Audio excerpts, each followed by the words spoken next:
Salve, salve, rapaziada! Tudo bem com vocês? Hoje, quinta-feira, meio-dia, horário que você está acostumado a ver o Pifada aqui na Rádio Pachola.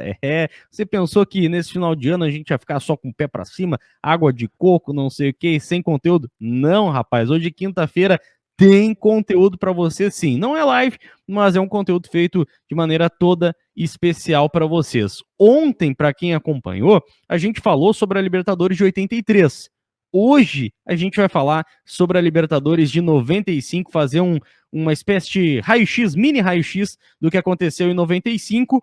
E fica ligado, hein, que amanhã tem conteúdo também aqui ao meio-dia, porque a gente vai falar sobre a Libertadores de 2017, para trazer alguns dados históricos, enfim, para o gremista relembrar um pouquinho como foi esse tri da América no momento em que a galera do Pifada dá aquela descansadinha para voltar com tudo em 2023. Hoje aqui comigo, @LZF Macedo aí, prof.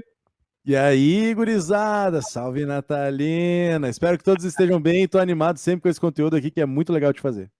Boa, dá o piás. Vamos aproveitar enquanto o pessoal tá na beirinha da piscina, beirinha da praia, liga aquele solzinho, dá aquela escutadinha do programa para entender de história do Grêmio aqui, ó. Vamos Essa é seguir com linda. essa camisa histórica desse time histórico do Grêmio.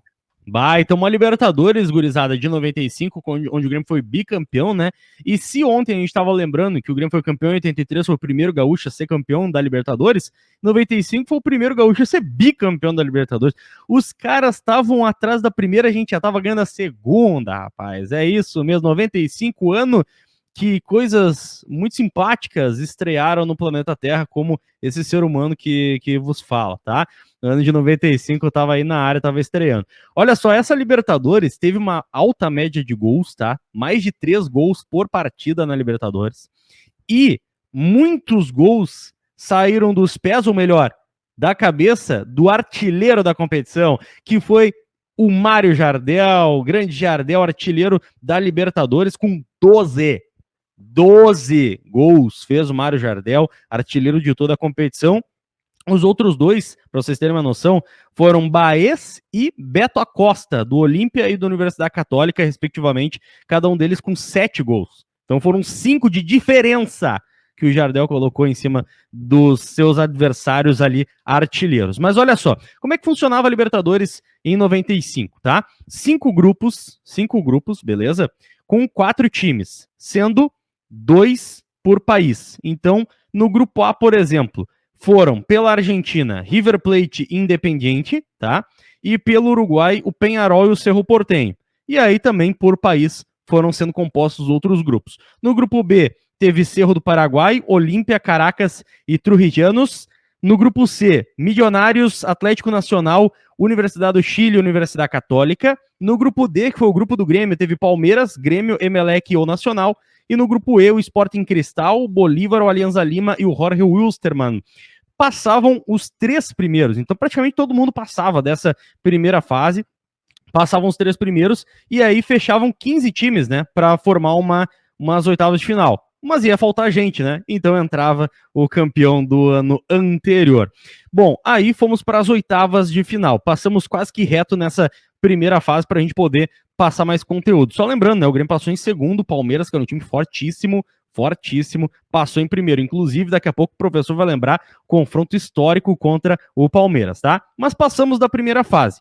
Aí fomos para um jogo de oitavas de final, onde pegamos o Olímpia, né? O Olímpia, que foi o segundo colocado no grupo dele, onde tinha Cerro, Caracas e Trujillanos. O Olímpia, o Grêmio, como é que foi? Deixa eu ver, 3-0. 3-0 na ida, né, lá no Paraguai, e depois na volta mais uma vitória, 2-0, então tranquilidade total para passar pelo Olímpia. E aí, bicho, aí que o negócio esquentou. Aí a gente chega nas quartas de final, nos confrontos históricos de Grêmio e Palmeiras, né, prof? A pergunta que não quer calar, César, Matheus da Alpiaz e amigos da audiência. Vocês já agradeceram pela vida de Mário Jardel hoje? Vocês já fizeram a oração de vocês pela vida de Mário Jardel? Vocês já pensaram assim, será que o Jardel se alimentou bem hoje? Será que ele tá quentinho? Será que ele tá bem? Por que isso, tá? Porque assim, nós tivemos confrontos contra o Palmeiras nessas quartas de final, que foram confrontos históricos e que justamente a gente se tem, né, como registros, que nos anos 90 a grande rivalidade do futebol brasileiro era entre Grêmio e Palmeiras, os dois maiores campeões daquela época. Mas uma coisa que a gente não se pergunta é como que surgiu essa grande rivalidade entre Grêmio e Palmeiras? E sabe quem é que responde isso para nós? Ele, o Dinho. Porque tem uma reportagem da Gaúcha, da GZH, que tenta relembrar esses confrontos com o Dinho, e o Dinho fala o seguinte: sem dúvidas, para mim, foi o jogo da briga. É isso que ele cita. E aí ele fala o seguinte: até hoje se fala sobre a briga. Muita gente nem lembra o placar, nem me perguntam sobre o jogo, mas só sobre a briga. O jogo da volta de São Paulo foi horrível, mas aqui em Porto Alegre foi onde a rivalidade começou. Isso são palavras do Dinho, dizendo que a rivalidade entre Grêmio e Palmeiras começa no primeiro jogo das quartas de final. Quanto foi esse primeiro jogo no Olímpico? O Grêmio vence o Palmeiras por 5-0. Jardel fez 3 gols nessa partida, o Arce fez 1 e o Arilson fez outro. Mas por que ficou tão marcado? Porque o Dinho e o Valber já estavam se estranhando há muito tempo. E aí, nesse jogo, nós tivemos as expulsões do Rivaldo e do Valber pelo Palmeiras e do Dinho pelo lado do Grêmio. O Rivaldo, inclusive, fazendo coisas que ele não era acostumado a fazer, dando um carrinho no joelho dos jogadores do Grêmio, uma coisa absurda, assim, o jogo tomou um ar dramático, assim, mas por quê? Porque o Grêmio dominou aquela partida. E é importante que se diga isso. Só que, depois das expulsões, e até os amigos aqui que estão fazendo comigo, César Valer e Matheus Alpés, podem contribuir também, cara, a pancadaria que se deu é histórica. E eu, enquanto narrador de futebol, preciso exaltar um cara que foi personagem dessa briga, que é o grande Silvio Luiz. A narração do Silvio Luiz falando da briga. Olha, do Dinho. Olha o o Dinho dando soco de mão fechada, o Valber tentando revidar, Darley chegando na voadora. Gurizada, procurem as imagens dessa briga. Não aqui na Rádio Pachola, nós não incentivamos a briga. Nós não incentivamos a pancadaria. Mas as que já aconteceram, a gente gosta de ver como um relato histórico. E como um relato histórico, vale a pena ver justamente a briga que rola atrás das placas de publicidade, atrás das goleiras, correria, corre de um lado para o outro, Paulo Nunes fazendo provocação para cima e para baixo. Gurizada, uma briga para entrar para a história, e o Grêmio vence por 5-0. Aí quando tu vence por 5-0 o primeiro jogo, tu vai pro segundo jogo pensando, passei de fase. O Grêmio começa o jogo de volta contra o Palmeiras fazendo 1-0. Gol de quem? Dele. Ore pela vida dele. Jardel faz o primeiro gol. Só que o Palmeiras engata um gol atrás do outro e vira com gols de Cafu 2 vezes, Amaral, Paulo Isidoro e Mancuso. O Palmeiras faz 5-1 no Grêmio. Sabe por que o Grêmio classifica? Por causa do gol do Jardel no início da partida. Portanto, agradeça ao Jardel e desfrute dessa briga nos registros históricos desta plataforma que nos abriga, que é o YouTube. Sensacional, professor. E com essa história, né, com essa verdadeira batalha, né, entre Grêmio e Palmeiras, a gente ultrapassa as quartas de final. E aí chega a semifinal para um confronto que, a essa altura do campeonato, tava uma barbada, né? Tava uma barbada esse confronto contra o Emelec, porque o Emelec era do grupo do Grêmio já, então o Grêmio já tinha enfrentado o Emelec na primeira fase e foi até tranquilo, né? Um jogo de ida em 0-0, jogo lá no Equador, e depois o jogo da volta 2-0, tranquilidade. O Grêmio chega à final da competição para enfrentar um Atlético Nacional, que era um time muito forte também, né, com jogadores históricos, com Angel, com Aristizábal, com o goleiro René Higuita, né, então assim, um time muito forte, o Atlético Nacional. E como é que foi esse confronto, para já passar a bola para o Matheus Alpiaz, que vai fechar, vai resumir com a parte tática dessa máquina de jogar futebol que era o Grêmio de 95. A final foi assim, 3-1 para o Grêmio e depois um jogo quente, um jogo complicado, mas que terminou com um empate e uma tranquilidade. O Grêmio acabou campeão, né, em cima do Atlético Nacional com um bicampeonato em 95. Quer que eu passo a escalação base do Grêmio, Matheus Alpiaz, ou vai contigo? O que tu acha? Porque essa aí é aquela escalação que todo gremista tem na ponta da língua, né? Que vai saindo com aquela escalação fantástica, né? Não, só antes da gente trazer a escalação fantástica, o time do Grêmio ganha de um Atlético Nacional que era poderosíssimo. Tinha eliminado o River Plate na semifinal, que viria a ser o campeão do ano seguinte, tá? E era tido como o time favorito para a Libertadores daquele ano, junto com o Palmeiras. E essa era a maior maluquice, porque o Grêmio chega ali como quem não quer nada, monta um time bem estruturadinho, traz uns nomes não só desconhecidos, mas uns segundos e terceiros reservas dos outros times. O principal contratação era o Nildo, que chega ali com badalado para fazer gol e no fim das contas nem era titular. Ele entrava nos jogos, mas ele nem era titular. Porque a escalação é o seguinte, gurizada: Darley, Arce, Rivarola, Adilson e Roger, Dinho Goiano, Arilson Carlos Miguel, Paulo Nunes e Jardel, esta máquina que o Filipão montou. E é muito engraçado, porque esse é o período da época do Brasil jogando muito tempo no 4-4-2, com 2 volantes, 2 meias e 2 atacantes. Era muito parecido com a estrutura que o Brasil ganha em 94, então isso era uma tendência do que estava vindo, e o futebol brasileiro estava todo assim. O São Paulo, bicampeão do mundo em 92 e 93, que perde a final pro Vélez em 94, estava também muito, muito estruturado dessa maneira. Agora é o seguinte, gurizada, a maior maluquice é o seguinte: não era só o time bonito, era o time tático. Dos campeões da América, era o time que jogava talvez o futebol mais feinho, mas era muito eficiente o futebol do Grêmio. Tem uma entrevista, recomendo, depois de ver a live aqui, recomendo ver do Carlos Miguel, do Goiano, pros caras do Footstats.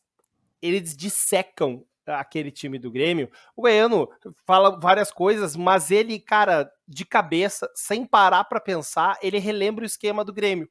E ele fala que era 2 pontos principais, e se puder botar o esquema de novo para nós, o Grêmio formava dos 2 lados do meio campo 2 triângulos, tá? Primeiro triângulo era o Arce, o Goiano e o Paulo Nunes. Tá? Arce, muito ofensivo, e para mim um dos pilares desse time. Ah, mas Matheus era um lateral, sim, mas o Arce era uma das referências da seleção paraguaia, um lateral brilhante, talvez um dos maiores laterais da história da América do Sul, e tá na lista dos 100 maiores jogadores do século XX da FIFA. Esse cara foi campeão da América em 95 pelo Grêmio, para vocês verem o tamanho que era o Arce. Arce era um fenômeno. E aproximava muito com o Goiano. O Goiano que dava a sustentação para Paulo Nunes e Arce avançar muito na área.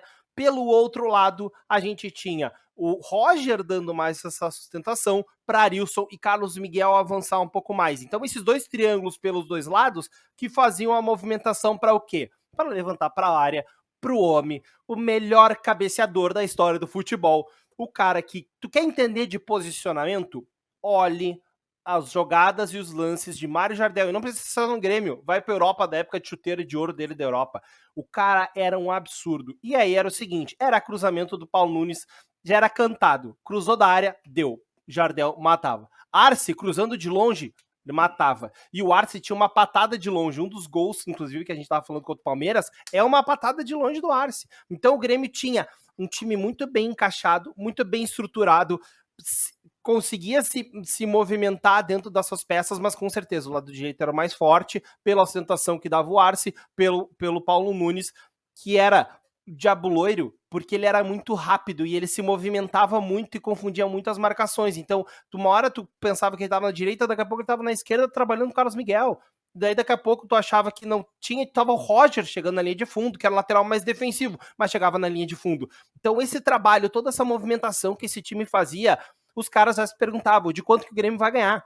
Porque era um time absurdamente muito forte e muito bem estruturado e com a filosofia daquele que é talvez o maior treinador da história do futebol brasileiro, que é o Luiz Felipe Scolari.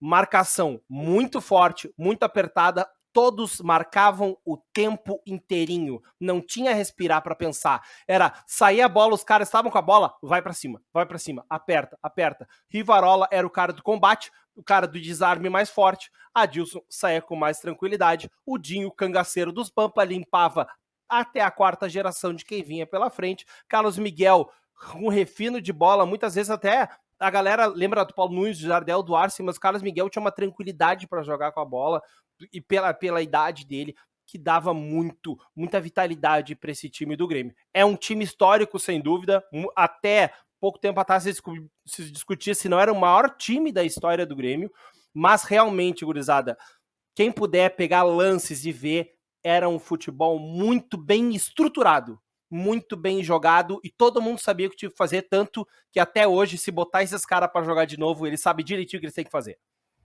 Sensacional. Então, rapaziada, essa foi a nossa retomada sobre a Libertadores de 1995. Nos perdoem por alguma possível inconsistência, a gente tentou trazer aqui coisas que a gente lembrava, foi algumas pesquisas, mas para falar de Grêmio, para falar do Grêmio bicampeão da América de 95. Se você perdeu, acompanhe o vídeo que saiu ontem sobre a Libertadores de 83. Também, mesmo horário, meio-dia, saiu o vídeo sobre a Libertadores de 83. E fica ligado, amanhã, na sexta-feira, para fechar essa nossa semana de conteúdo aqui, em uma semana que teria pifada, né? A live do pifado, que você já está acostumado, vamos fechar com chave de ouro, com a terceira Libertadores, com o Tri da América. O único gaúcho que é tricampeão da Libertadores é o Grêmio.